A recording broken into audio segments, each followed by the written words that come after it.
जानते हैं बिहार की जनता की क्या उम्मीदें हैं इस बजट को लेकर, दिखाते हैं। बात करूँ अपने पर इंडिविजुअल पॉइंट ऑफ व्यू से, तो बजट में मेन बात है जितनी भी अभी महंगाई बढ़ते जा रही है दिन पर दिन, वो कंट्रोल आने चाहिए। क्योंकि हर चीज़ में महंगाई कंट्रोल नहीं की जा सकती, लेकिन जहाँ कुछ खाने पीने के उत्पादनों की बात आती है या फिर एजुकेशन रिलेटेड बात आती है, हम जैसे स्टूडेंट्स के लिए, फिर बहुत स्टूडेंट्स जिनको कि एक अच्छे फैसिलिटी से एजुकेशन नहीं मिल पा रही है, उनके लिए इस चीज़ पर खास ध्यान देना चाहिए।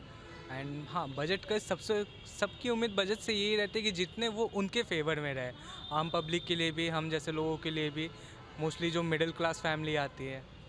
बजट से तो हम लोग हमेशा काफ़ी उम्मीद लगा के रखते हैं, लेकिन उम्मीद पूरी होती नहीं है। फिर भी हम लोग का राज्य पिछड़ा राज्य है, और जब तक हम लोगों को केंद्रीय सरकार से पूरा हम लोगों को सहायता नहीं मिलेगी तो हम लोग का डेवलपमेंट खुद से करना संभव नहीं है। इसलिए पहले से बहुत दिनों से स्पेशल स्टेटस हम लोग मांग रहे हैं, लेकिन स्पेशल स्टेटस नहीं भी देते हैं तो राज्य को स्पेशल पैकेज दें, जिससे कि हम लोग का डेवलपमेंट का रफ्तार बढ़ सके।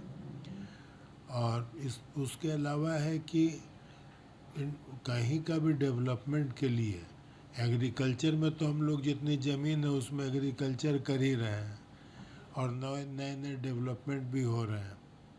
लेकिन अब आगे बढ़ने के लिए इंडस्ट्रियल ग्रोथ होना ज़रूरी है।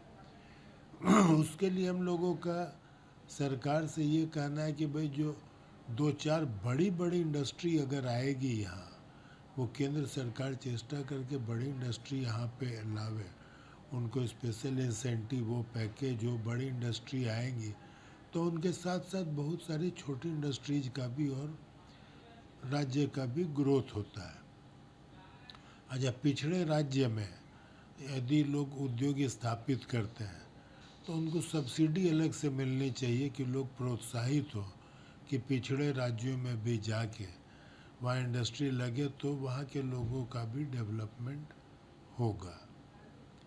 अच्छा, आजकल कीमत तो इतनी बढ़ती जा रही है और टैक्स की रेट उस रफ्तार से टैक्स का एग्जम्पशन का बढ़ा नहीं है। उस स्थिति में हम लोग का है कि भाई टैक्स जो है 5 लाख तक तो एग्जम्प्टेड हो, 5 से 10 लाख तक यदि इनकम है तो 5% लें, 10 से 15 लाख तक हो तो 10% लें, 15 से 20 लाख तक हो तो आप 20% लीजिए।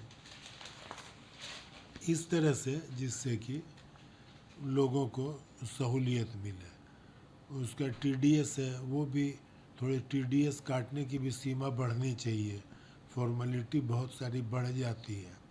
कुछ ऐसा होना चाहिए जिससे कि फॉर्मेलिटीज़ जो है टीडीएस और उसके बाद में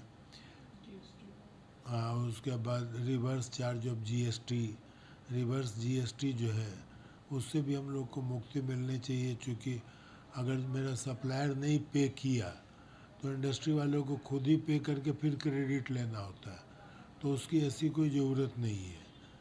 रिवर्स चार्ज का मैकेनिज़्म में भी कुछ सहूलियत मिले तो, और भी बहुत सारी चीज़ें हैं जैसे वो काफ़ी उनको डिटेल में